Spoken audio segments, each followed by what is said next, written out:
I'll be reading Proverbs 6 out of the NIV version.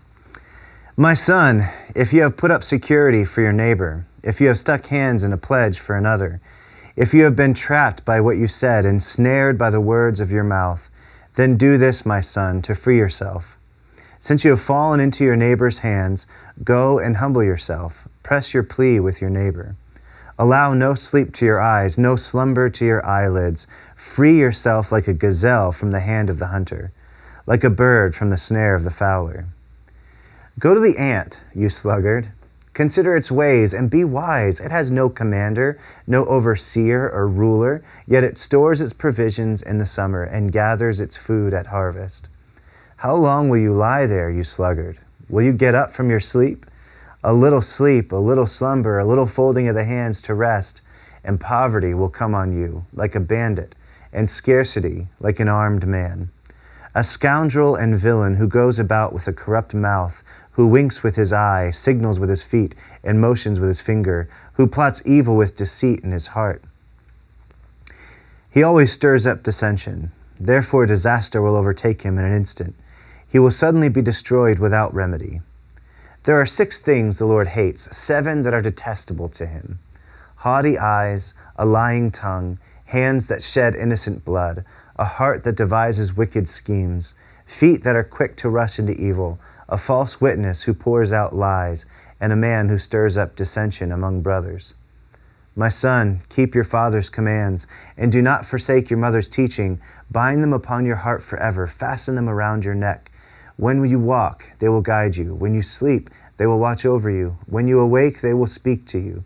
For these commands are a lamp, this teaching is a light, and the corrections of discipline are the way to life, keeping you from the immoral woman, from the smooth tongue of the wayward wife. Do not lust in your heart after her beauty, or let her captivate you with her eyes. For the prostitute reduces you to a loaf of bread, and the adulteress preys upon your very life. Can a man scoop fire into his lap without his clothes being burned? Can a man walk on hot coals without his feet being scorched? So is he who sleeps with another man's wife. No one who touches her will go unpunished. Men do not despise a thief if he steals to satisfy his hunger when he's starving. Yet if he is caught, he must pay 7-fold, though it cost him all the wealth in his house. But a man who commits adultery lacks judgment. Whoever does so destroys himself. Blows and disgrace are his lot, and his shame will never be wiped away. For jealousy arouses a husband's fury, and he will show no mercy when he takes revenge. He will not accept any compensation. He will refuse the bribe, however great it is. I want to talk to you a little bit about verses right in the middle there. You've heard of the Catholic 7 deadly sins, maybe. Here we have the Israelite version of the 7 deadly sins.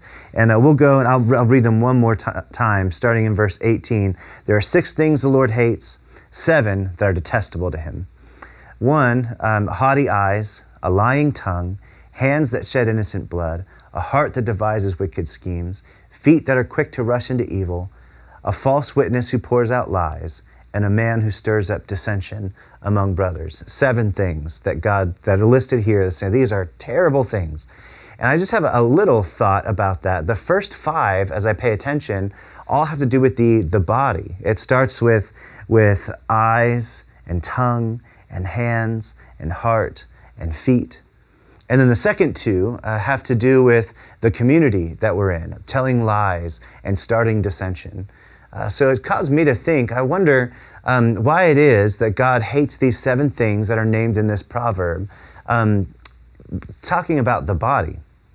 And it made me wonder, I think when we abuse or pervert or use what God made for good, glorious purposes, and we use that for evil, it's like we're tearing apart the foundation of His creation. It's like we are made for something good, but then we use it for evil. And I think God hates that. My daughter likes to paint, and she brought me a painting the other day. What if I took that painting and something she worked hard on and made for my pleasure and for the enjoyment and for beauty, and I just ripped it to shreds? And I was like, this is terrible. I don't even want it. And I don't want to look at it. And I'm not going to use it for the purpose that you made it for. She would feel pretty bad. So I feel like it's understandable to say why God looks into the ways that we use his good creation and use it for evil. And he hates it. He doesn't like that. He doesn't like what he made for good and we use for evil. Our eyes and our hands and our heart and our feet. And that next two, it's not just my body, it's the next two we could talk about in the New Testament as the body of Christ. That's being ripped apart, the community that God made for good. It's being ripped apart and turned into something evil and turned into broken and shattered pieces of what God intended for it to be. And I think God doesn't like that. He made something good and doesn't like it when we tear it apart. So I have a couple questions for you as you're maybe driving in your car or sitting around the dinner table with your family. The first one, what do you think it means to be made in the image of God? That's what we're told with our very bodies. What does that mean to you? And then the second question, why do you think God hates sin so much? Why does God not like it?